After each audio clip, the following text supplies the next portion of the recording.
मित्रों, दिल्ली में आम आदमी पार्टी के अंदर का घटनाक्रम, जो उनकी पार्टी के ही अंदर का नहीं, मुख्यमंत्री आवास के अंदर के घटनाक्रम ने उनके अंदर की असलियत को इस सीमा तक उजागर किया है कि आज उस घटना के 8 दिन बाद भी कई सवाल दिल्ली वालों के मन में बहुत गहराई से खड़े हुए हैं। जिस प्रकार की बातें आम आदमी पार्टी स्वाति मालीवाल जी के मुद्दे पे कर रही है, तो मैं उनसे सिर्फ 3-4 सवाल पूछना चाहता हूं कि केजरीवाल जी, आप तो वही नेता है ना जो कहते थे कि मैं तो 3 कमरे घर में रहूंगा और मेरा घर 24 घंटे खुला रहेगा, कोई कभी भी आके मिल सकता है, हम तो आम आदमी की पार्टी हैं, यही वक्तव्य था ना। और आज अपने शीश महल में ऐसे किले में बंद होकर बैठे हैं कि अपने मेंबर ऑफ पार्लियामेंट से कहते हैं कि अपॉइंटमेंट नहीं था तो नहीं मिलेंगे, और अगर अपॉइंटमेंट नहीं होने के बाद मिलने की बात कहेगी तो उसके साथ दुर्व्यवहार और जूता लात भी करेंगे। क्या ये चरित्र का इतना भारी बदलाव दिखाई नहीं पड़ता? और उस पर मैं एक और बात करना चाहता हूं, केजरीवाल जी, आपकी पार्टी के तो कुल 10-11 तो मेंबर ऑफ पार्लियामेंट है भाई। कोई मोदी जी की तरह आपकी स्थिति तो है नहीं कि सैकड़ों एमपी होंगे, 1000 से ऊपर विधायक होंगे तो मिलना मुश्किल होगा। और जो आपके 10-11 मेंबर ऑफ पार्लियामेंट हैं, जिसमें ज्यादातर राज्यसभा में हैं, उसमें से अधिकांश तो ऐसे जो आपसे कभी मिलने की उनको जरूरत नहीं, वो कोई आपसे कोई चीज समय मांगने के लिए आएंगे ही नहीं, क्योंकि उन लोगों ने आपकी पार्टी में इतना योगदान किया है, इतना योगदान किया है, इतना योगदान किया है कि तय करना मुश्किल हो जाता है कि योग ज्यादा है या दान ज्यादा है। और उसके बाद अब टू 2-3 सांसद बचते हैं जो मिलना चाहते हैं।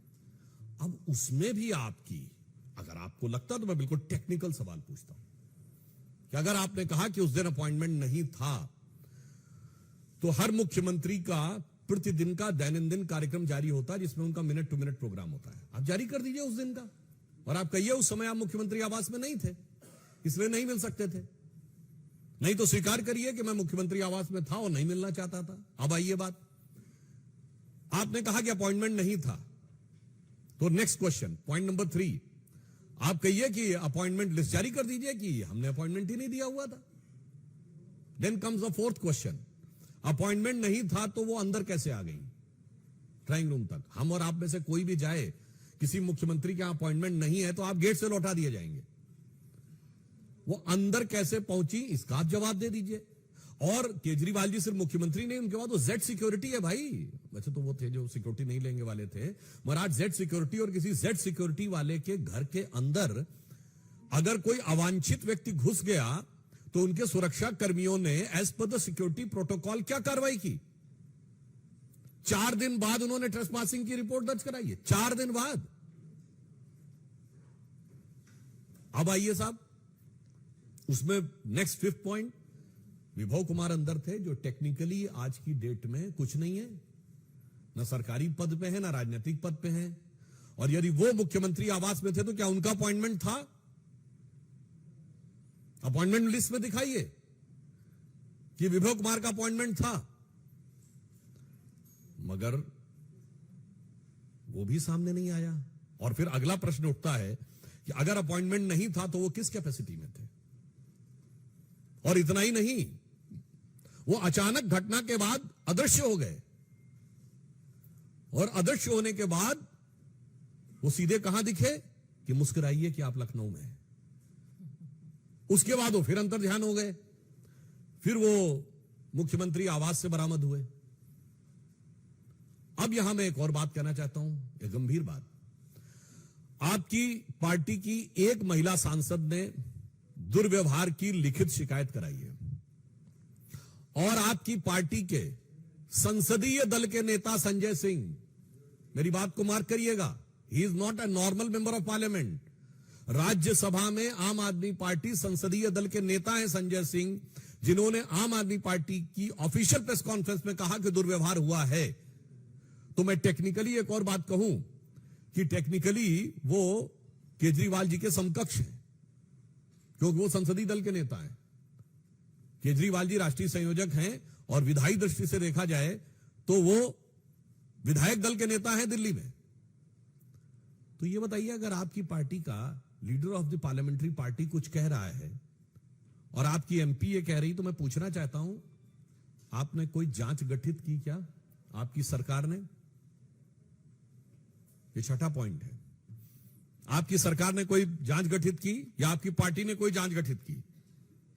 और अगर जांच गठित नहीं की तो किस आधार पर आप निष्कर्ष निकाले ले रहे हैं?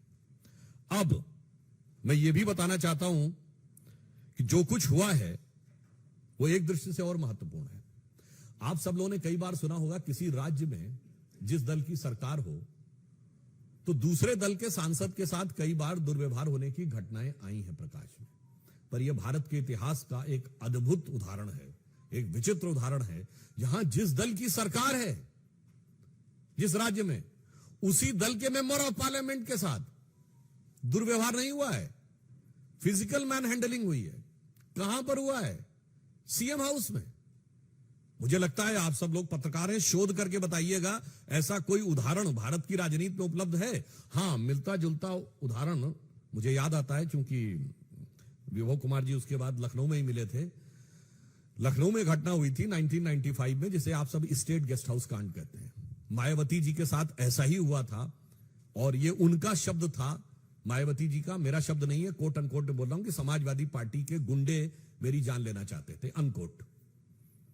और उनके साथ हाथापाई हुई थी, दुर्व्यवहार हुआ था, जिसे हम सब स्टेट गेस्ट हाउस कांड के रूप में जानते हैं। मगर ये तो नई राजनीति वालों ने एक नया ही अध्याय लिख दिया कि सीएम हाउस के अंदर, अरे भाई वहां तो मुलायम सिंह जी की पार्टी के लोग कर रहे थे, यहां तो इन्हीं की पार्टी के लोगों ने अपनी महिला सांसद के साथ कर दिया। तो मैं कहना चाहता हूं अगर वो स्टेट गेस्ट हाउस कांड था तो ये सीएम हाउस कांड है। वो लखनऊ के स्टेट गेस्ट हाउस कांड से ज्यादा भयानक सवाल खड़े करने वाला ये दिल्ली का सीएम हाउस कांड है।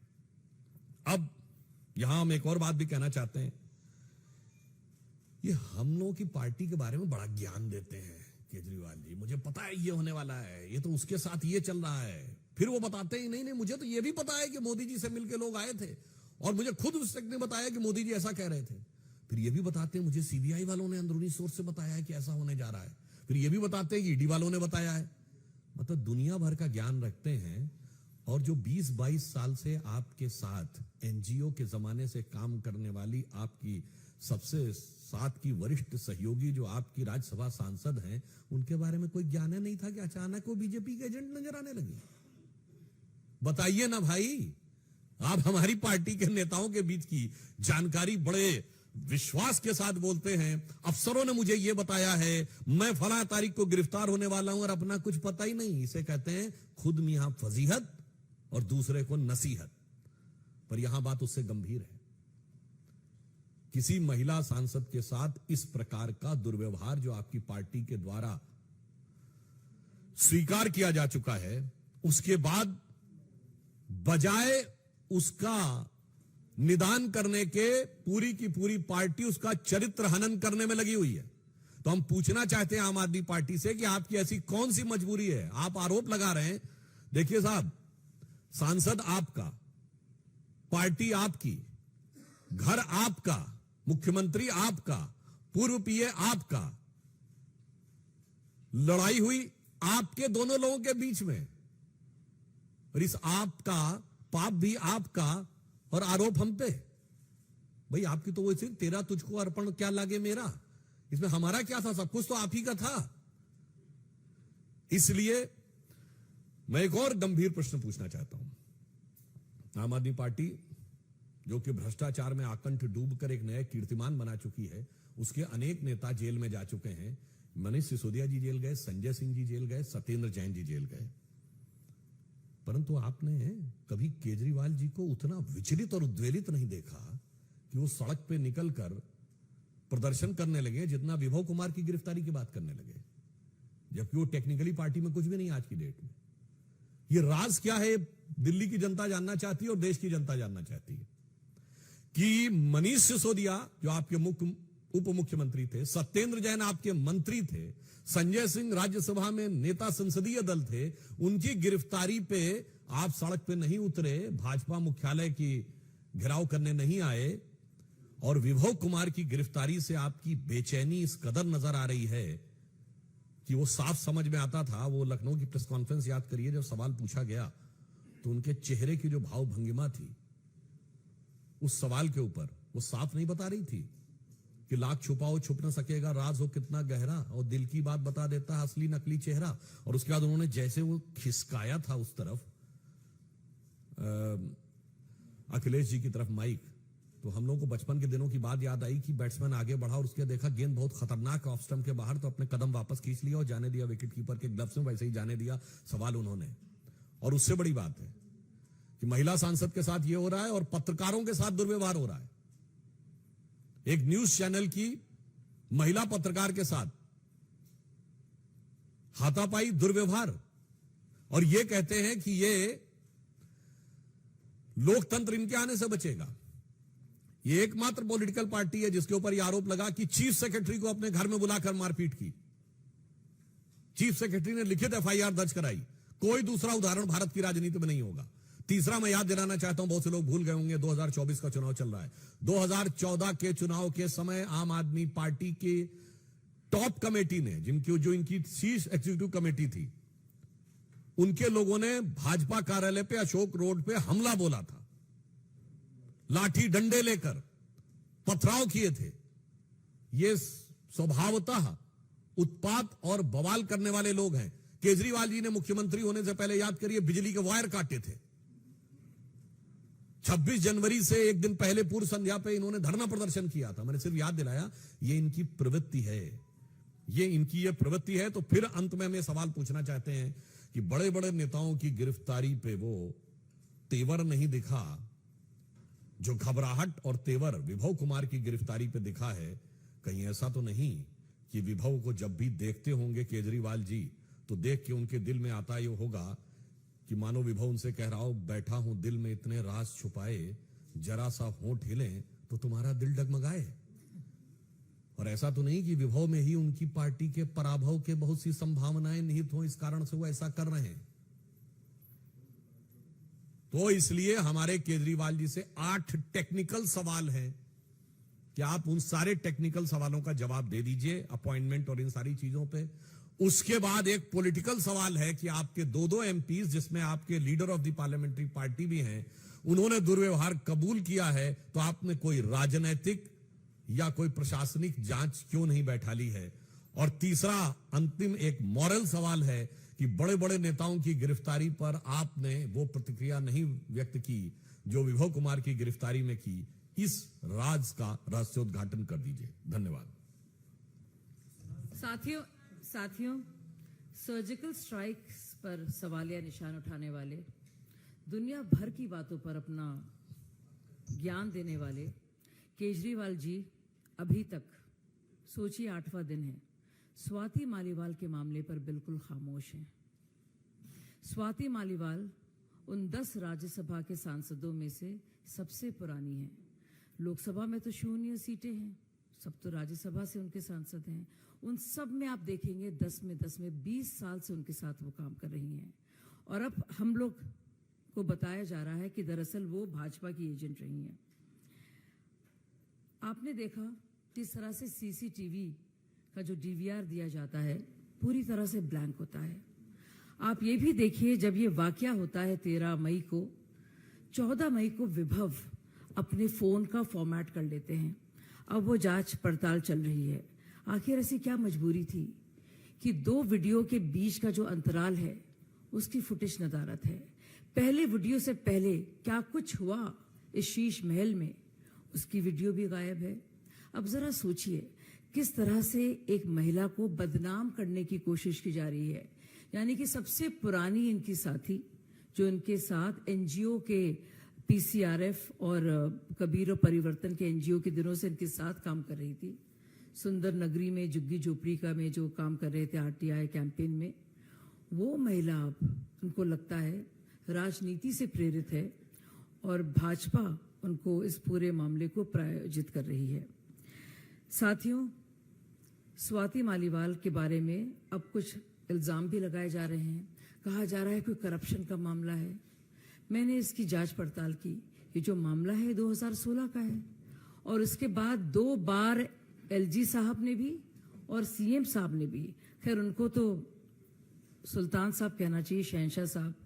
उनसे मिलने तो उनके करीबी भी नहीं जा सकते, उनकी सबसे पुरानी साथी भी नहीं जा सकती। खैर वो अलग बात है। अब सोचिए कि 2 बार उन्होंने महिला आयोग का अध्यक्ष नियुक्त किया। अब कहा जा रहा है कि वो पुराना मामला है। यही नहीं, सुनने में आ रहा है कि उनके रिश्तेदारों के गाड़ी के नंबर ट्वीट किए जा रहे हैं और उनके खिलाफ पूरी कार्रवाई, जो उनके गुर्गे हैं, जो उनके भक्त हैं, वो बाकायदा स्वाति को बदनाम करने के लिए उनके रिश्तेदारों को भी धमका रहे हैं। ऐसा क्या है केजरीवाल जी कि आप कुछ भी नहीं बोल पा रहे? बहुत ही अफसोस की बात है। इससे पहले आप लोग जानते हैं 2015 में योगेंद्र यादव जी के साथ, प्रशांत भूषण जी के साथ नेशनल एग्जीक्यूटिव मीटिंग में किस तरह से मारपीट हुई, आप लोग ने देखा और उसका वीडियो भी मैंने पहले आपके समक्ष रखा है। आप देखिए अंशु प्रकाश के साथ ऐसी हाथापाई हुई। उस वक्त भी सीसीटीवी नदारत थे। जहां जहां अंशु प्रकाश मौजूद थे, सिर्फ उस जगह के सीसीटीवी काम नहीं कर रहे थे। उस पर भी अरविंद केजरीवाल ने कहा कि मार पिटाई कैसे हो सकती है, ये झूठ बोल रहे हैं, भाजपा के एजेंट हैं। लेकिन 2 लोग इसको लेकर जेल गए, चार्जशीट हुए, एमएलए अमानतुल्लाह खान और एमएलए प्रकाश जारवाल। तो साथियों, आप देखिए अपनी ही महिला साथी जो सबसे पुरानी रही हैं, आतिशी से भी, सौरभ से भी, संजय सिंह से भी, और जो भी लोग अभी आपको दिख रहे हैं, उन सबसे पुरानी साथी को किस तरह से और परेशान करने की कोशिश की जा रही है। जो दुर्व्यवहार हुआ है उनके साथ, उसका जिक्र नहीं है कहीं पे भी। वाकई में बहुत ही अफसोस की बात है। आप अपने सवाल पूछिए।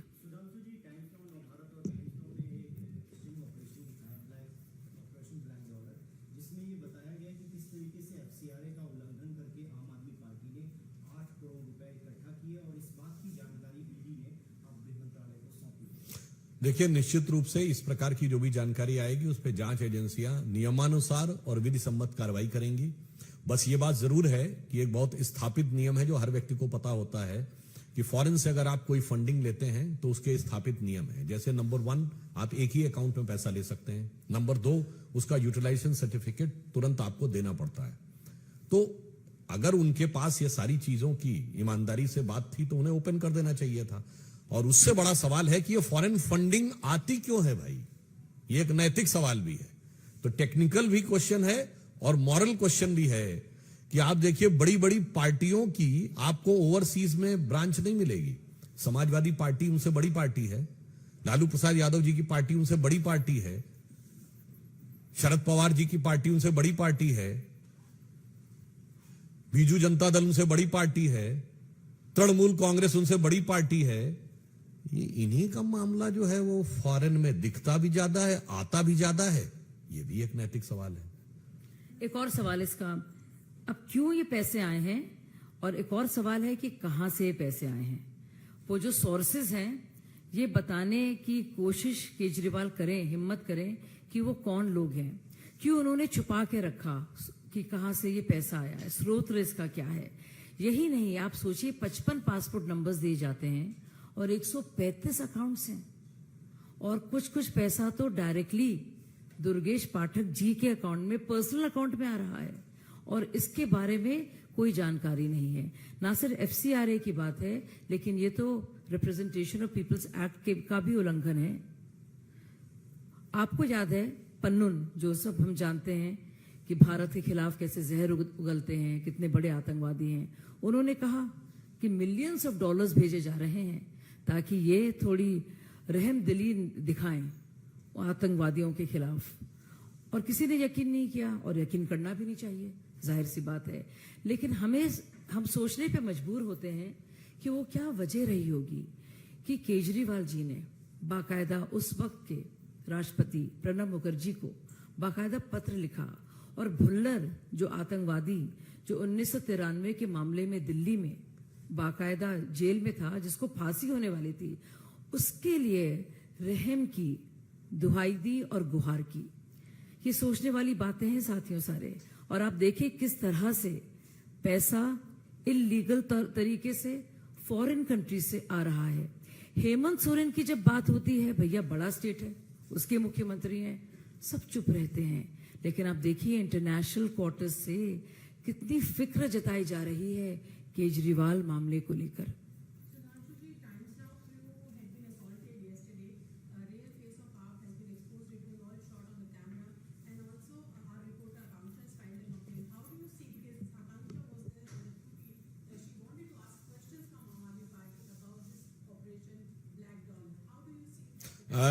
This is a typical characteristic of Aam Aadmi Party. In the case of Times Now, if you remember previously when the story was done on the Sheesh Mahal, one of the reporter was arrested and harassed by Punjab police. Now this has been physical manhandling by the Aam Aadmi Party. This shows that if constitution will be under threat, it will be under threat under these peoples. और मैं ये भी याद दिला देना चाहता हूं, बहुत से लोग भूल गए होंगे, आप लोगों को याद है इससे पहले एक ऐसा भी दौर आया जब ओवी वैन्स तोड़ दी गई थी एक एजिटेशन में, न याद हो तो 2012 मुंबई का आजाद मैदान याद है ना, अमर जवान ज्योति भी तोड़ी गई थी और वो भी तोड़ दे, उसके बाद सब चुप रहे थे। वो सेकुलर सुई पटक सन्नाटा था उस आंदोलन के ऊपर। वही लोग जो आज दहाड़ दहाड़ के चिंगाड़ चिंगाड़ के कहते हैं कि प्रेस की स्वतंत्रता के ऊपर हमला हो रहा है, फिजिकल हमला अगर हुआ है तो 2012 में, फिजिकल हमला हुआ है तो 1994 में जब यूपी के 2 अखबारों के कार्यालय पे, चूंकि मुलायम सिंह जी की सरकार थी, सपा की सरकार के खिलाफ खबर छपी थी, तहस नहस कर दिया गया था अखबार के कार्यालयों को। तो इनकी कैरेक्टरिस्टिक है। 2 और सवाल। अच्छा, विकास पूछना चाह रहे थे। विकास पहले आप पूछ लीजिए।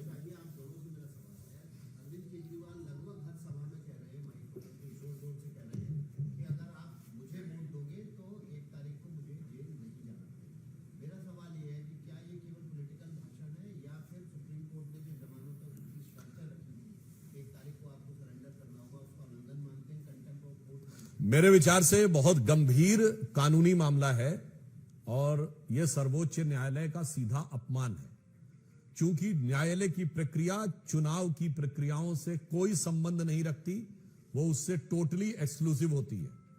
चुनाव परिणाम के साथ न्यायालय के निर्णय को जोड़ना सर्वोच्च न्यायालय की सीधी अवमानना है। मुझे लगता है न्यायालय इस विषय पे विवेक के अनुसार संज्ञान लेगा। कुछ दिनों की मोहलत दी गई है, 2 तारीख को उनकी जेल वापसी है और वेंटिलेटर की तरह भी वो हैं और उनको वापस जाना है। रविंद्र जी, नहीं रविंद्र जी ठीक है, उसके बाद पहले रविंद्र जी, फिर आपका आखिरी सवाल।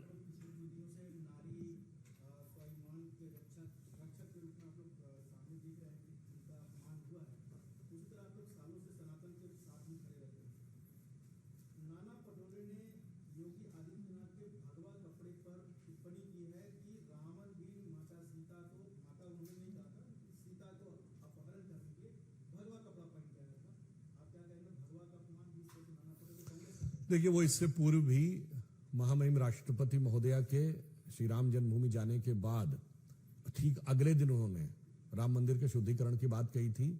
और जो नाना पटोले जी ने कहने का प्रयास किया है, ये बिल्कुल सच है कि माता सीता का जब हरण करने गया था, साधु के वेश में गया था। ये लोग जो आचरण करके आते हैं ना, ये जो बगुला भगत बन के आते हैं और फिर बाद में कार्य सेवकों के हत्यारों का समर्थन करते हैं। मतलब मैं नाना पटोले जी को बता देना चाहता हूं, जानते क्या होता है कि राहुल गांधी जी जाते थे और पूजा करके निकल के और जनेऊ दिखाई जाती थी उनकी पार्टी प्रेस कॉन्फ्रेंस में, और जाति और गोत्र भी बताया जाता था। फिर उनकी पार्टी के जो सांसद थे वो वकील का चोला ओढ़कर बाबरी मस्जिद के पक्ष में जा खड़े होते थे। तो असली चेहरा क्या था और नकली चेहरा क्या था वो सामने है।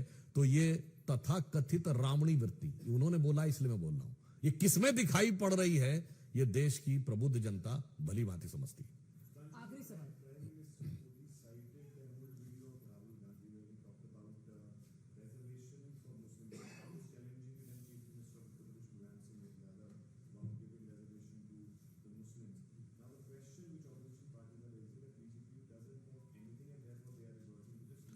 Oh, they are asking that we are not having anything. They are having only this thing. You go and check the manifesto of Congress Party in 2009. They have said that we have done these Muslim reservation in the southern states of Kerala, Karnataka and Andhra, and we will try to replicate at the national level. Next, you go on 6th of June 2005 Minority Commission report of the UPA government, which says that we will try to ensure that the 15% outlay, financial outlay, should be for the minorities. और the famous statement तो उनका था ही था वो। आइए बताइए, अभी इन्होंने दिया है कर्नाटक में। हमने कहा था उनसे कि सारे मुस्लिमों को आरक्षण देने की बात करेंगे। ये लालू प्रसाद यादव जी ने कहा कि मुस्लिमों को आरक्षण देंगे पूरा का पूरा। अच्छा, वैसे दे भी चुके हैं। जामिया मिलिया इस्लामिया और अलीगढ़ मुस्लिम यूनिवर्सिटी में दे दिया पूरा का पूरा, और SC ST OBC का हटा दिया पूरा का पूरा। तो ऐसा तो नहीं है कि जो वो कह रहे हैं वो हम कर नहीं रहे। और राहुल गांधी जी ने किया, राहुल गांधी जी के सामने तो समस्या ये है कि भाई उनके जो साथी, सहयोगी, सलाहकार, अंकल, उनको जो कुछ भी समझाते हैं वो ध्यान ही नहीं रहता कि पिछली बार वो क्या बोले थे। उन्हें ध्यान रखना चाहिए, एक डिजिटल ट्रैकर अपने साथ रखना चाहिए, क्योंकि आज का जमाना वो नहीं है कि कोई कुछ बोल के निकल जाएगा। एक जमाने में लोग कहते थे ना कि बंदूक से निकली गोली वापस नहीं आती। आपकी तो निकली हुई बातें इतनी आ चुकी हैं। और 2012 के चुनाव में यूपी में इन्होंने साफ साफ कहा था कि मुस्लिम आरक्षण की बात। और तीसरा मैं याद दिलाना चाहता हूं कि इन्होंने 2006-07 में यह कहा था कि there should be a Muslim head count in Indian army. And I clearly remember at the time general JJ Singh has categorically said that the army will not allow this. तब इन्होंने अपने स्टेटमेंट्स वापस लिए थे। तो ये इनकी कैरेक्टरिस्टिक है, क्योंकि इनको देश में मजहबी विभाजन करके ही राजनीति करनी है। इसलिए जो कुछ माननीय प्रधानमंत्री जी ने कहा है वो राहुल गांधी जी के लिए तो वो बातें निकलती हैं कि अगर उनकी बातें निकाल के देखी जाएं और उन बातों से जो करामातें हुई हैं वो देखी जाएं, तो उनके लिए ये कहा जा सकता है कि वो अपने आप अपनी बातें देख के कहेंगे कि कभी खुद पे, कभी हालात पे रोना आया, और बात निकली तो हर एक बात पे रोना आया। अब वो बातें जो प्रधानमंत्री से निकाली है उस पे बचाव की कोई गुंजाइश नहीं है।